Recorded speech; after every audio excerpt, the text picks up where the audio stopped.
Les femmes de la cité de la Lumine ont battu le pavé ce matin pour réclamer le départ d'Adja Nyalin Kondé, préfète de Fria, regroupée au siège de la préfecture. Elle reproche, entre autres, à la première autorité préfectorale son immixtion dans le récent recrutement au sein de l'armée guinéenne, mais aussi sa mauvaise gestion des fonds alloués au groupement féminin sous forme de mutuelle par le chef de l'État. Les images de Tierno Sadouba sont commentées par Idrissa Barry.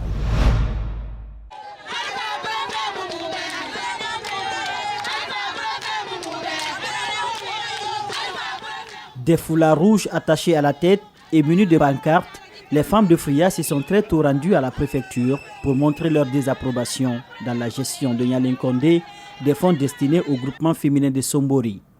À travers des slogans hostiles au préfet, ces dames reprochent entre autres au premier représentant de l'État dans la cité de la Lumine le détournement des fonds alloués à la MIFA de Fria, le manque d'emploi pour les jeunes diplômés de la localité.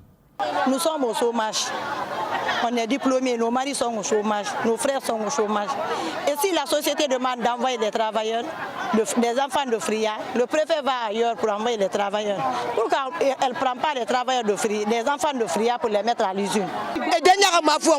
Nous ne savons même pas s'il y a un frigo ici. Encore moins s'il y a une banque pour nous les femmes.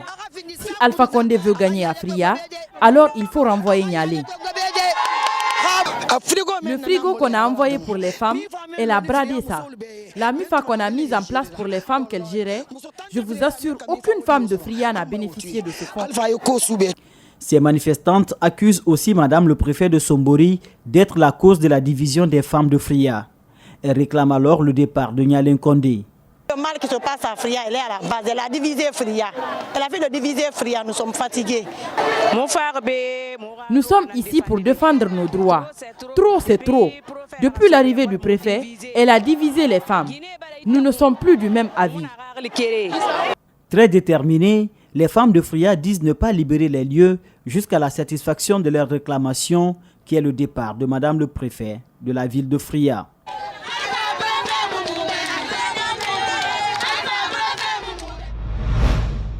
Retour à Conakry avec les enseignants contractuels de l'INI et de l'ISEG qui ont mis fin à leur participation au sein de la coordination nationale des enseignants contractuels. Ils viennent de se constituer en collectif, une façon pour eux de mieux défendre leurs droits. Mariam Fodé Camara, Lamine Silla nous aide à comprendre. Il s'agit désormais du collectif des enseignants issus des ENI et de l'ISEG. Il accuse la coordination nationale de l'éducation de faire le culte de la médiocrité. L'éducation étant le premier pilier d'une nation, et nous nous sommes dit qu'on ne peut pas accepter de se coltiner derrière des personnes qui n'ont rien à voir avec l'éducation. Collectif qui est appelé le collectif des enseignants contractuels ici de l'ENI et de l'ISEG vise à restaurer le statut qui liait l'ISEG, l'ENI à l'État, celui d'intégrer la fonction publique sans concours et ni test, parce que déjà nous sommes des professionnels de l'éducation.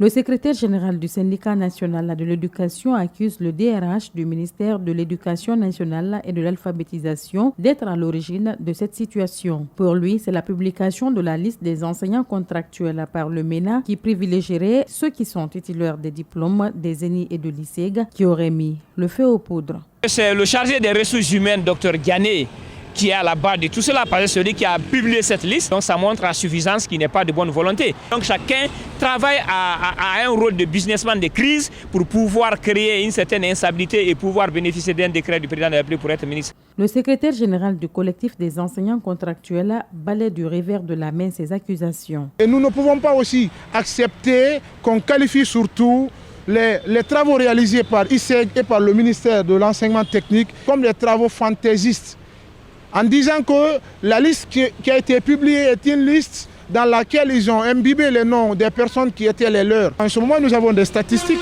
qui prouvent à suffisance que la liste qui a été présentée, elle est le fruit d'un travail lucide. Le secrétaire général du syndicat national de l'éducation n'entend pas baisser les bras face à cette situation. Il promet de se faire entendre dans sous peu de temps. Les cours ont repris de plus belle au complexe scolaire de Sofonia après quelques jours d'interruption pour défaut de paiement de loyer par l'État. Il s'agit d'une école publique qui loue des infrastructures privées. Malek Senghana Kamara, reportage. L'Apricop Sofonia délabrée Depuis 2 ans, cet établissement scolaire public n'a pas pu accueillir les élèves à cause de sa vétusté. L'initiative serait venue de Kaokare, ministre d'alors, de transférer l'effectif dans un établissement privé. De cette date à nos jours, aucun sou n'a été versé à la fondation comme frais de loyer. D'où la fermeture de l'école par le fondateur.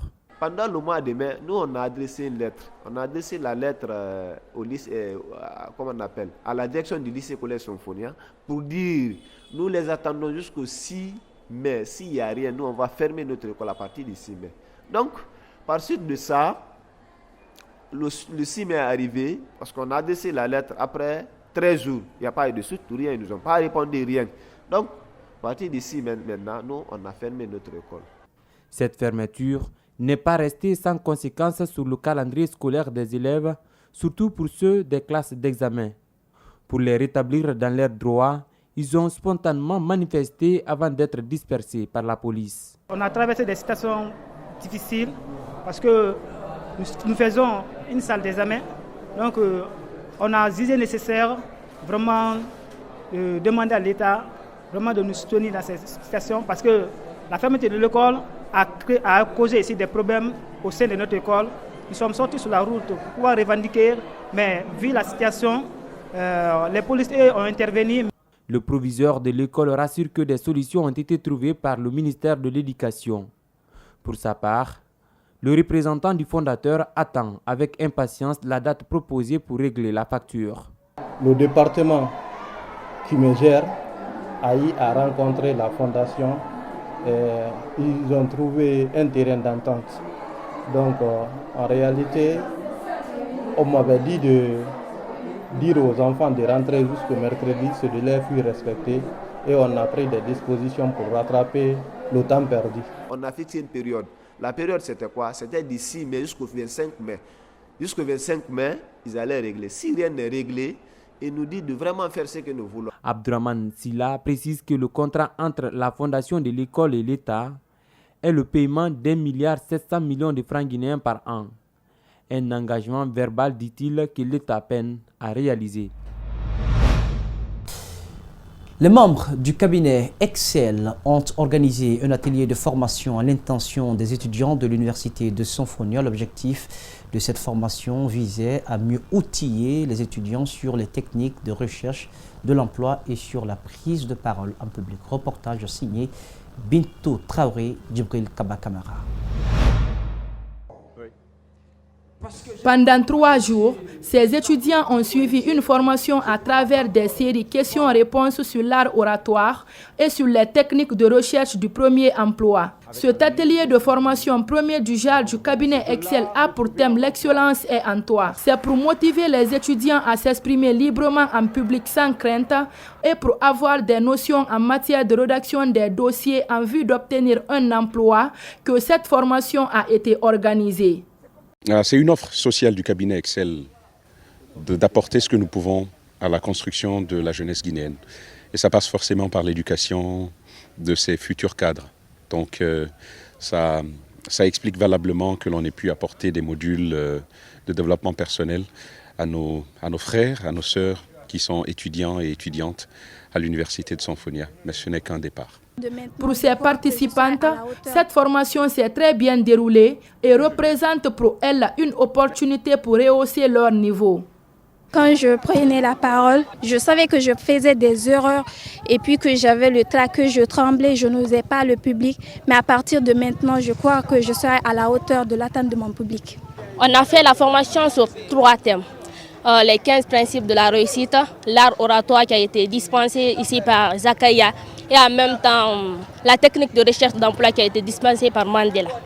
Les membres du cabinet Excel ambitionnent d'organiser une série de formations à l'intention de toutes les universités de Conakry et voire même de l'intérieur du pays.